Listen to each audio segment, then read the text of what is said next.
It's finally opening week. On today's show, I am asking 6 burning questions that the Texas Rangers must answer in 2023. All that and more on this episode of Locked On Rangers. Let's get into it.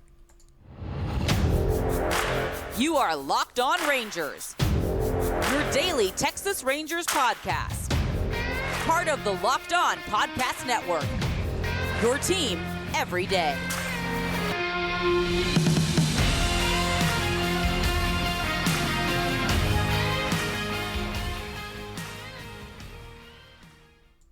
You are Locked On to the Texas Rangers. I'm Bryce Patrick, a criminally addicted Texas Rangers fan since 2010, the founder and host for all now 5 seasons of this Locked On Rangers podcast. Thank y'all so much for making Locked On Rangers your first listen every single day. If you're not already, you can follow me on Twitter at Bryce Patrick. You can follow the show at Locked On Rangers and subscribe on YouTube, where the best way you can help grow the show is to comment nearly any single thing below. On today's show, we are getting into 6 burning questions that the Texas Rangers must answer in the year of our Lord 2023.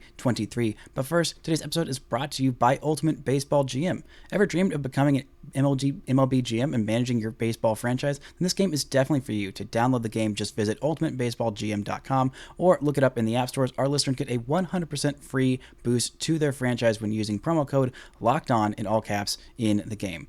Now, let's get into question 1. I'm sure it's a real head-scratcher on what's the most important question the Rangers must answer in 2023, and that is, how healthy is this starting pitching rotation? In case you've not been paying attention, welcome to the show, welcome to baseball. The Texas Rangers have a brand new starting rotation in 2023, and it is headlined by some absolute studs. The rotation seems like it is set with Jacob deGrom taking the opening day start. I know it's a real head-scratcher for everybody. Nathan Eovaldi looks like he will be the Game 2 starter on Saturday. Martin Perez, I believe, will be in Game 3. Jon Gray in Game 4, and Andrew Heaney in Game 5. deGrom threw his 3rd spring outing, his 2nd A-game spring outing on Saturday, and looked just absolutely majestic. Was finally televised, so the first start that you will be seeing if you happen to have access to Bally Sports Southwest or MLB TV. If you are an out-of-market person, you got to see Jacob deGrom on your television on Saturday in a Texas Rangers uniform, throwing pitches in an actual baseball game that, even though it didn't matter, it kind of mattered a little bit in our hearts. He threw 54 pitches in that final spring start, meaning that 65 to 70 is likely for opening day, though according to Evan Grant of the Dallas Morning News, deGrom said maybe 75, so that is encouraging. He will probably not throwing a complete game, probably not in his first game with the Texas Rangers, but that's all right. We've seen what he can do on a limited pitch count. Talked about it a lot over the last couple weeks of how when he was coming back from injury last season, he was on that limited pitch count and was still very, very effective despite pitching in August in the middle of a pennant chase against teams that his team was fighting for the NL East title with, that Braves team he faced multiple times in his first couple starts while he was not quite up to 100% stamina. But he also wasn't up to 100% command. He had, an off day for Jacob deGrom. In 3 2/3 innings, he allowed a pair of hits and a pair of walks as well. Did not really look like himself. A couple of close walks, not necessarily things that were flying off the handle, but he still didn't allow a single run, earned or otherwise, and struck out 6 in those 3 2/3 innings of work. And man, he looks just absolutely fantastic. I'm so excited that he is a part of this Texas Rangers rotation at the head. Probably the best Rangers pitcher we have ever seen, if he looks like his usual Jacob deGrom self, and that is something that's so exciting. But it's not just him. It is what's happening behind him. Eovaldi, Martin Perez, Jon Gray, Andrew Heaney, all of those guys are fantastic. And except for Martin Perez, which, again, I think Fangraphs is just being haters on this, all of those guys are projected for at least 2.3 Fangraphs WAR this season, with a pair of them at 2.5 WAR. That's Nathan Eovaldi and Jon Gray, both projected for 2.5 WAR. That's the Rangers' number 5 starter, Andrew Heaney, at 2.3 WAR. Their number 5 starter. I think he's going to be about that good. 133 innings is what they're expecting from Heaney, 150 from Eovaldi, and 172 from Jon Gray, while just 163 from Jacob deGrom. I think that is All of those are kind of healthy expectations. Perez, again, they're being haters, putting him at just 181. I think Perez is going to go about 190-ish. Maybe he'll get up to 200 innings for just, I believe, the second time in his career. We'll talk more about Perez later on in the second question, but the Rangers also have depth behind those guys. It's not just these five at the top of the rotation, hoping that all of these guys can be healthy, make 25 to 30 starts, and the Rangers don't have to dip too much into the number 6, 7, 8 starters in their rotation. But even if they do, that was where this team had depth heading into this spring training, cut to spring training. And of course, there are some injuries. But the thought was, oh boy, I mean, Jacob deGrom has missed decent chunks of the last 2 seasons. Nathan Eovaldi has also missed significant time almost every season in his career. Andrew Heaney has also had a real trouble staying healthy on the mound, and so has John Gray for the most part. Even last year in his first season with Texas, Perez was the only one who's like, all right, we kind of know what we're getting in terms of health, but in terms of stuff, that is where the question is with Perez. But those 5 starters are coming into camp fully healthy, and well, it looks like they might not all be at 100 pitches to start the season. They're all going to be healthy, and that is a huge win for the Rangers in spring training. But they did have some injuries to their back end depth. Glenn Otto has been shut down for 3 weeks. He could end up on the 60-day IL. I put him as probably the number 8 starter in this rotation, so it would be a little while before the Rangers got to him, but still, having that little bit of depth, or maybe putting him in a multi-inning bullpen role, would have been really nice, but that's not really going to happen. He has a right lat muscle injury. Jake Odorizzi has suffered arm fatigue and has been struggling with that for the entirety of spring training, did not pitch, I believe, in any spring training games, and he could end up requiring a 60-day IL trip as well. That is your number 6 starter, and for a rotation with 3-4 guys with some legitimately big question marks on their overall health, having that number 6 starter of Jake Odorizzi that could come in there and just be fine, just absolutely fine for your mop-up, come in and make 3-4 starts while one of your big guys is on the IL. Having him out for an extended stretch would be worrisome. If the rest of this rotation is healthy, if the top 5 is healthy, then it doesn't really particularly matter. I mean, Odorizzi would have been a nice fill-in guy as, you know, your multi-inning relief role, which is what it looked like he was going to be, the role that he was going to be filling in this on this roster.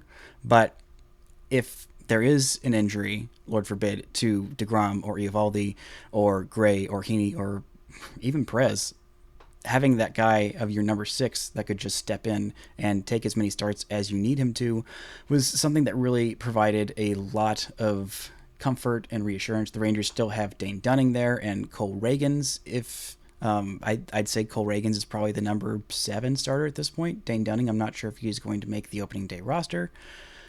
Maybe he will, as kind of that mop-up long relief role that we thought was going to be going to Jake Odorizzi, but the depth got just a little bit thinner. We'll see how those injuries turn out. Neither of them have been put on a 60-day IL trip just yet, but that is something that is on the table worth looking at. Coming up, we're going to look at the breakout candidates, how real they were, and some other huge questions the Texas Rangers need to answer this season. But first, today's episode is brought to you by Ultimate Pro Baseball GM. Pro Baseball GM is the coolest game I've played in a long time, and I always thought that I'd be a great Major League GM. As it turned out, it's really not that easy. If you've had some thought and fantasized about managing your own franchise, go download Pro Baseball GM immediately. The game allows you to manage every strategic aspect of a franchise, play through seasons, and lead your franchise and fans to glory as you build a historic dynasty. In the simulation, you're responsible for hiring the right coaches and staff, manage team finances, scouting and drafting players, manage through difficult personalities and injuries, navigating your franchise through free agency and all the ups and downs of the season. If you want to channel your inner Chris Young and see if you can go sign your equivalent of a middle infield like Corey Seager and Marcus Semien, and then followed up the next year by signing Jacob deGrom, then this is the game for you. Locked On Rangers listeners get a 100% free boost to their franchise when using the promo code LOCKEDON in the game store. So make sure to check it out. To download the game, just visit probaseballgm.com, scan the code, or look it up in the App Store. That's probaseballgm.com. Ultimate Baseball GM. Start your dynasty today. Now, the next question that these Texas Rangers must answer this season: how legitimate were the breakout season from the two lefties, one on the mound, one at first base, in Nathaniel Lowe and Martin Perez last year?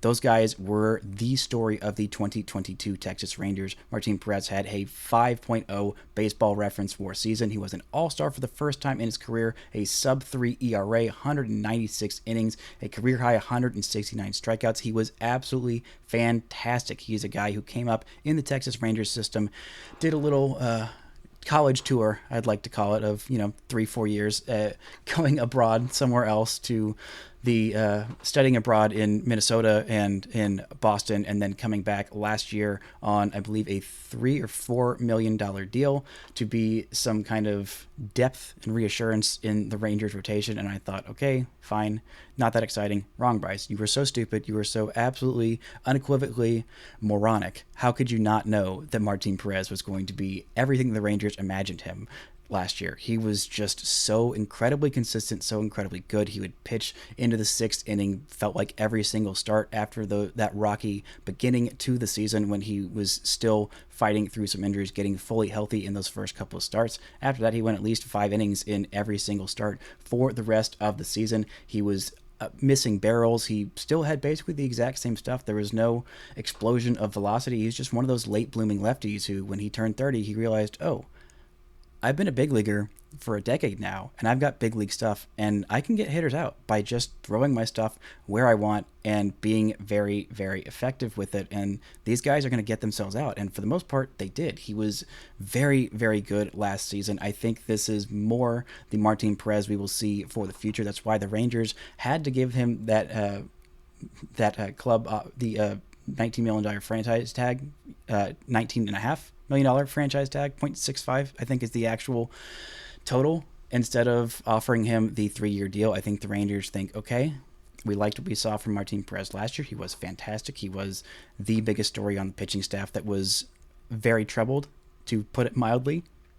And we're not entirely sold that that is the Martin Perez that he is now. Or maybe they're just thinking, well, we want to sign all these other guys, and we have a bunch of pitching prospects in the system. Maybe Cole Reagans takes over, and the Rangers are letting Martin Perez walk next year. But this year, they need Martin Perez to be really stinking good. The other person who was fantastic last year won his first ever Silver Slugger at first base at a position that had Vladimir Guerrero Jr. That was Nathaniel Lowe. Nathaniel Lowe was absolutely fantastic last year and was one of the best hitters in baseball in the second half. Won the Silver Slugger, hit over 300 at 302, a 851 OPS for the season, by far a career high, with 27 home runs, 26 doubles, 3 triples, and a 358 on base, which was also a career high. The guy finally tapped into that raw power we have seen him tap into in moments, and he is what takes this lineup from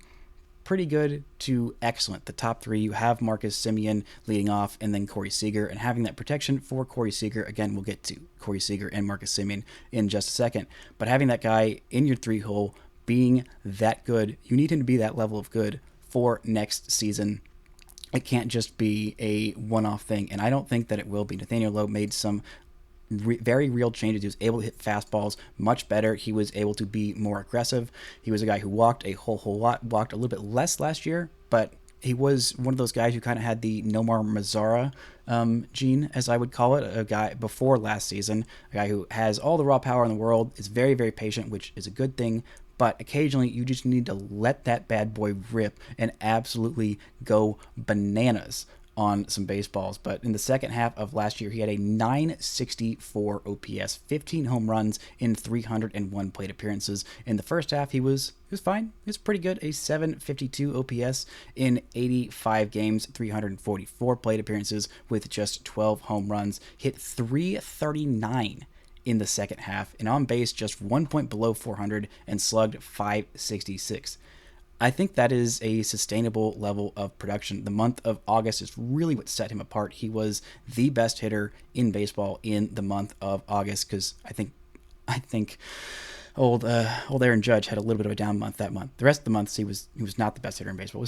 Was very good. 7 home runs in that month of August, 120 plate appearances, a 1,098 OPS. He was absolutely phenomenal, and the Rangers need him to be that version of himself for the majority of the season to carry this team to its playoff aspirations that it has this year. The next question we are going to get to is question number 3. Can this star middle infield take a step forward in 2023? Last year was a bit of a mixed bag for both of these star middle infielders in Marcus Semien and Corey Seager. Semien had just a horrendous start to the season, never been a fast starter, but he'd never been that slow a starter until the end of May when he had his first home run, a grand slam opposite field home run in Oakland against his former team. That is really what kicked him off into being the Marcus Semien that the Rangers knew and loved and signed, and ended up having a 5.7 baseball reference for season last year,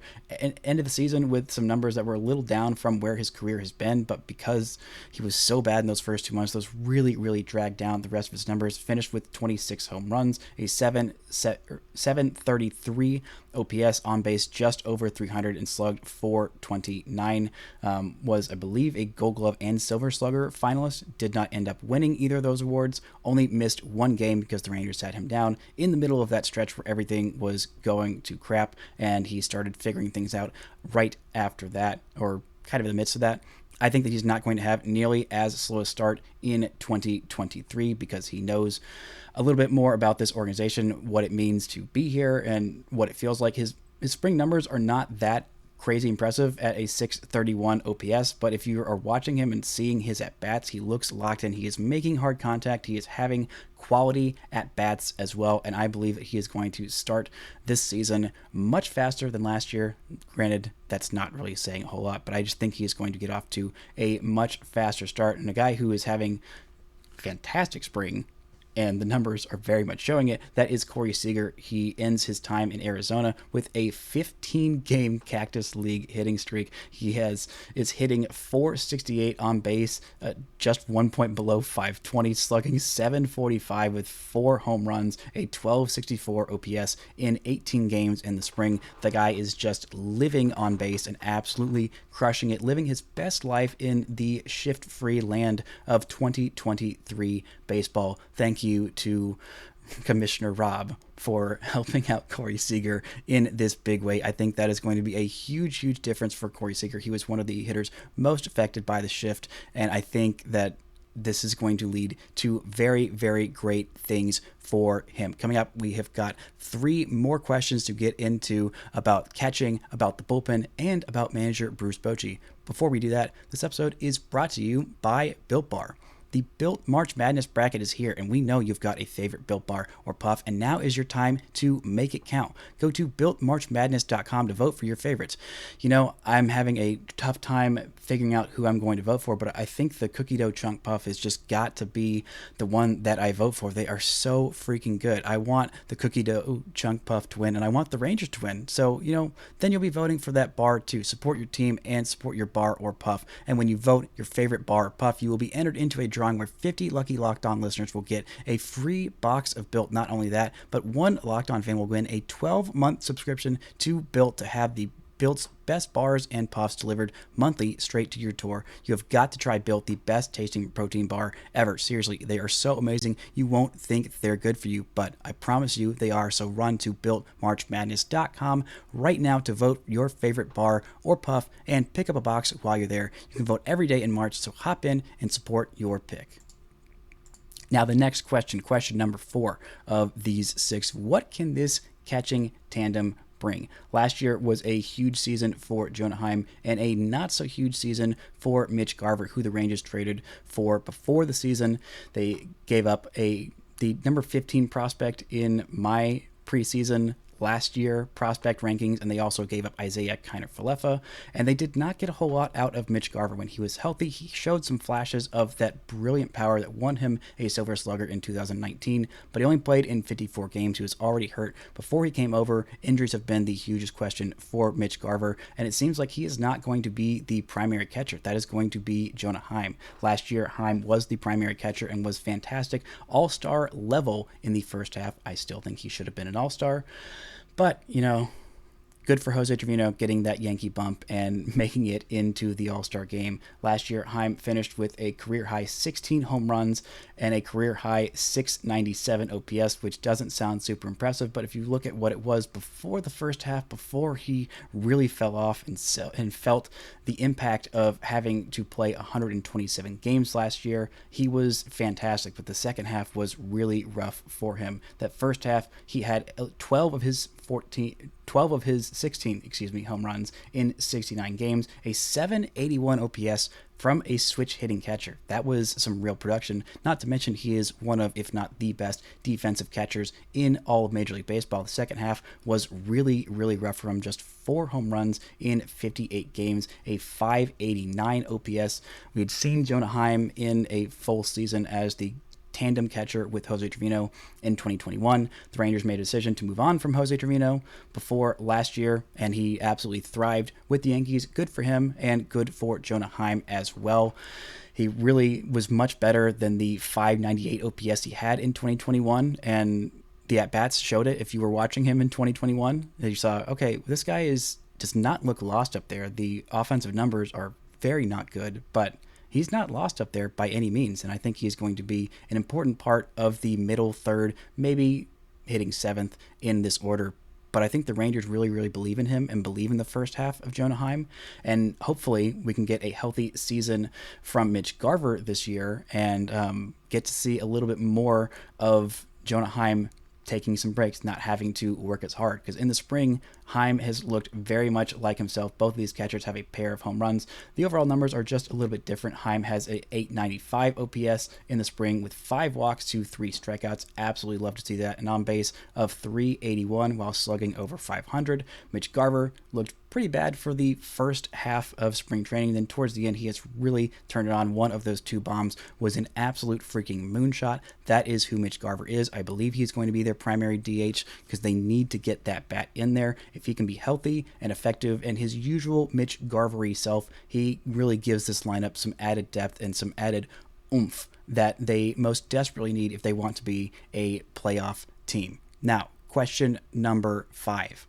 How good is this bullpen really? The Rangers last year really struggled in the bullpen. They had not a whole lot of depth there. It took until the midpoint of the season for the Rangers to get 2 of their best arms back and healthy, Jonathan Hernandez and Jose Leclerc. But both those guys were very effective when they came back. Jose Leclerc ended the year with the closer job. I believe he is going to start this season with the closer job. Finished the year with 7 saves, which was second on the Rangers only to Joe Barlow, who is not going to be in the bullpen for opening day. He has lost some velocity, and until he gets that back, he is not going to be in the Rangers major league pen. The Rangers optioned him to AAA, but you know who is going to be in the pen, who does have some velocity? That is Cole Ragans. Ragans was absolutely dominant and definitely the story of this spring. I loved what I saw out of him. He did a lot of work of adding the right amount of weight in the right places, also worked on flexibility,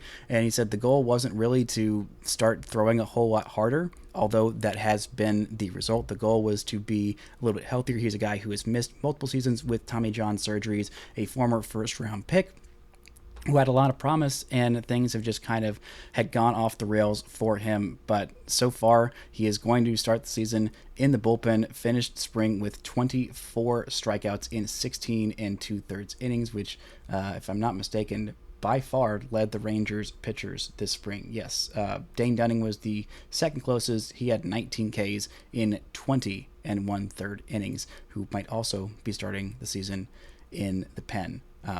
But big stuff from Cole Ragans. I don't know exactly how he's going to fit into this pen, but the Rangers had another lefty breakout star last year, actually 2 in their bullpen. One of them is gone. Matt Moore is now with the Angels, but Brock Burke is still still with the Texas Rangers. 82 and a third innings last year with 90 strikeouts and a sub-2 ERA. Pitched in 52 games. He was the, oh crap, everything's kind of falling apart. We need a couple of dominant innings out of our pen. Let's go to Brock Burke and have him absolutely shut the door down. And that's what he did. He was incredibly effective in that role. Matt Moore was also fairly effective in that role, but Taylor Hearn is going to step up. The will he or won't he start question has been answered. Hearn is going to be a multi-inning reliever in the bullpen, and the Rangers, one of their most effective weapons. Has been very effective in short stints in the bullpen. A lot of his numbers last year don't look super pretty, have an ERA over 5, but he did throw 100 innings and 97 strikeouts in that time. A lot of that was marred by how poor he was in the rotation, which is a darn shame because I really thought that he could stick as a starter, but turns out that's not the case. But having him be a very effective lefty reliever is an important thing for this team. I mean, you can never have enough lefties, especially with the electric stuff that he has. And I'm just really excited to see him get to just go out there, know what his role is, and absolutely dominate in it. The Rangers have left such guys as Dennis Santana. He is gone. Brett Martin is probably out for the entire year. I think we might see a little bit of John King. And I have no idea what to make of Spencer Howard, if he's going to make this pen or not. And Josh Spores has had a really up and down spring. So we'll see what the middle-ish end of this bullpen looks like. But I really think that this Rangers bullpen did not get enough credit for the things that it did well last year. It was overused because the starters were not able to go deep into games. This year, the starting rotation is very different. And so I think it will put a lot less pressure on this bullpen to have to throw their best guys so many days in a row. And therefore, they can be a lot more effective when they do come out of the pen and are not going to be super duper overworked like they had been the last couple of years. But speaking of the pen, someone who has a big impact on the pen, or I think at least will if the Rangers make the postseason, that is Bruce Bochy. How much of an impact does this guy make? It's a big question in today's game and a kind of hard to answer one. The Rangers and a lot of Major League Baseball teams have kind of transitioned what a manager does. They don't make as many of the on-field decisions as they used to, as Bruce Bochy did back in 2019, the last time that he was a manager. He does have 3 World Series titles, and I think that managing a bullpen in the postseason, managing a roster, a lineup, and just getting the absolute most out of them is what he did very, very well. All of those 3 teams that ended up winning World Series under Bruce Bochy, I don't think any of them were the most talented team in the postseason. I don't know if any of them were even the most talented team in the World Series that they played in, but he got the most out of them, and he knew how to use his bullpen very, very effectively. The Rangers have pieces in this pen that are effective. He knows how to manage egos. He knows how to manage a lineup. He knows how to manage a clubhouse through the ups and downs. I mean, this guy is a surefire Hall of Famer, and I think that the Rangers are going to get a huge, huge boost from having him in their dugout. The last few managers that the Rangers have had, they've done their job in their time. I don't think that Chris Woodward necessarily got the fairest shake, but he had to go. It was time to move on and see what else they had. I think that Jeff Bannister did a good job for what the Rangers needed him while he was there, and obviously Ron Washington will always have a special place in the hearts of Rangers fans, but the in-game managing and the bullpen decisions and the little things was not something that Ron Washington did. He did manage personalities very, very well and, boost clubhouse morale. I think Bruce Bochy can do that and then some, and I think he will end up being the best manager in Rangers franchise history. He's already a surefire Hall of Famer, but man, I am so excited to see what he can do with this team. How much of an impact will he have?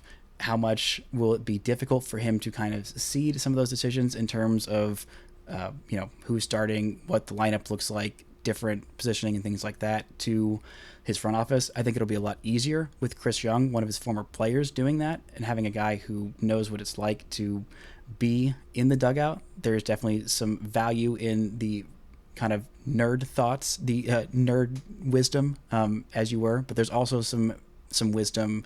You need both kinds of tactical experience and also the whatever, the high-minded rhetoric, whatever, of the GMs and front offices of using analytical models and stuff like that. And I think that he is going to be able to balance both of those very well. And I am really excited to see what he can do with this club that is in a weird place, but a good place. I think there's a lot of things that are coming together really, really fast, and I think it's going to be difficult. It would be difficult for any manager to kind of manage those expectations and kind of get all these guys on the same page, where they're all coming from very different places, and even the people who were on the team last year coming from very different places. Like, I think that he is the right guy to have at the helm, and man, I am so unbelievably excited for some Texas Rangers baseball this year. That's going to do it for this episode. I will have 6 shows for you this week. I thought that Jacob deGrom was pitching on Friday, so I could have had a show for y'all last Saturday. That didn't happen, but we have got a preview tomorrow with Locked On Phillies, a crossover there, an AL West preview with all the hosts coming out later this week. Also, I will be trying to have Grant on, and then a Friday episode where I will be recapping what happened on opening day, and a special mystery guest coming in the middle of the week to promote something that I think y'all will really, really enjoy and talk about some Texas Rangers baseball as well. But that's going to do it for this edition. For your second listen, go check out Locked On Fantasy Baseball. Win your league by listening to Matt and Dom every day as they bring you the best fantasy draft strategies. Find Locked On Fantasy Baseball wherever you get your podcasts and on YouTube, part of the Locked On Podcast Network, where it's your team every day. Thank y'all so much for listening and subscribing. And until next time, don't forget to enjoy opening week.